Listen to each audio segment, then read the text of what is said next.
Hello बच्चों, let's see this question. The question says the common physical property which is to be used as the basis for constructing thermometer is. Question कह रहा है कि जब हम लोग constructing thermometer मतलब थर्मोमीटर कंस्ट्रक्ट कर रहे होते हैं तो उस वक्त उसका बेसिक फिजिकल प्रॉपर्टी क्या होता है। तो देखो, इसका बेसिक फिजिकल प्रॉपर्टी समझने के लिए पहले की कॉन्सेप्ट समझते हैं।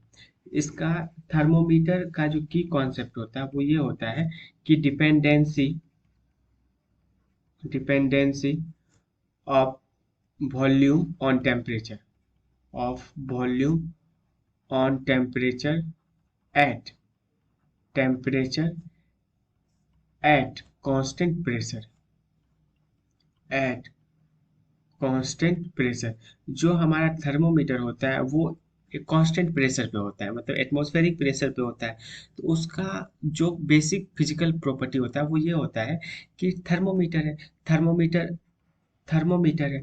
अब वो नापता क्या है? वो मेजर करता है टेम्परेचर को। तो अब टेम्परेचर कैसे मेजर करें? तो अगर प्रेशर कम है, मतलब प्रेशर कांस्टेंट है, तो वी जो है वो डायरेक्टली प्रोपोर्शनल हो जाता है, ठीक है।